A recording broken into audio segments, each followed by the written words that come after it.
Hello दोस्तों, उम्मीद है आप सब बढ़िया होंगे और बेहतर महसूस कर रहे होंगे। हम लोग पढ़ रहे हैं डीएलएड चतुर्थ सेमेस्टर लेसन प्लान और आज हम लोग देखेंगे डीएलएड चतुर्थ सेमेस्टर लेसन प्लान 7 के बारे में।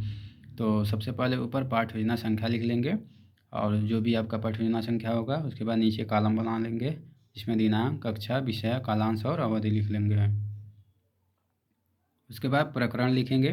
प्रकरण जो भी आपका होगा लिख लेंगे। उसके बाद समान उद्देश्य लिख लेंगे।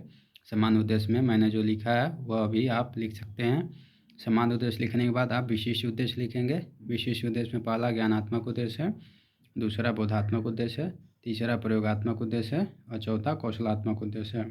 इस तरीके से आप विशिष्ट उद्देश्य भी लिख सकते हैं। उसके बाद आते हैं सहायक सामग्री पे। जो भी आप सहायक सामग्री लेकर जाते हैं पाठ योजना पढ़ाने वो आप लिख लेंगे। उसके बाद पूर्व ज्ञान लिख लेंगे। पूर्व ज्ञान में बच्चे कंप्यूटर के बारे में सामान्य जानकारी रखते हैं चूँकि हमारा जो प्रकरण था कंप्यूटर था। उसके बाद प्रस्तावना प्रश्न निकाल लेंगे। प्रस्तावना प्रश्न के लिए 3 कॉलम बना लेंगे। एक में क्रमांक संख्या, दूसरे में छात्राध्यापक कथन, तीसरे में छात्रा छात्रा कथन। 2 से 3 प्रश्न पूछेंगे और तीसरे प्रश्न को समस्यात्मक बना देंगे इस तरीके से। और प्रस्तावना प्रश्न निकालने के बाद आप उद्देश्य कथन लिख लेंगे। जो भी आपका उद्देश्य कथन निकल कर सामने आएगा। उसके बाद आते हैं प्रस्तुतिकरण पे। प्रस्तुतिकरण के लिए आप 3 कॉलम बनाएंगे। एक में शिक्षण भिन्न, दूसरे में छात्राध्यापक कथन, तीसरे में छात्रा छात्रा कथन लिख लेंगे। इस तरीके से आपका प्रस्तुतिकरण शुरू हो जाएगा। उसके बाद प्रस्तुतिकरण में कौन कौन सी विधि का इस्तेमाल कर रहे हैं उसको लिख लेंगे। उसके बाद आप अपना स्पष्टीकरण शुरू कर देंगे जिसको छात्र या छात्रा ध्यानपूर्वक सुनेंगे। ये आप देख सकते हैं स्पष्टीकरण जिस प्रकार से मैंने निकाला है आप भी निकाल सकते हैं। स्पष्टीकरण देने के बाद आप मूल्यांकन प्रश्न बच्चों से 2 से 3 मूल्यांकन प्रश्न भी कर लेंगे।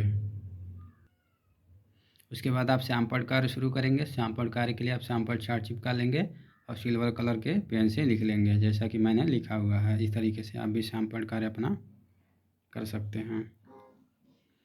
उसके बाद सैंपल कार्य करने के बाद निरीक्षण कार्य लिखेंगे। जब छात्र सैंपल कार्य को अपनी कॉपी पर लिख रहा होगा तो आप निरीक्षण करेंगे कक्षा में घूम घूम कर। निरीक्षण कार्य करने के बाद जैसे ही छात्र सैंपल कार्य को लिख लेगा आप बच्चे को घर से करके लाने के लिए होमवर्क दे देंगे, गृह कार्य दे देंगे। इस तरीके से आपका पाठ्य योजना बनकर तैयार हो जाएगा। तो उम्मीद करते हैं आपको पाठ्य योजना अच्छी लगी होगी।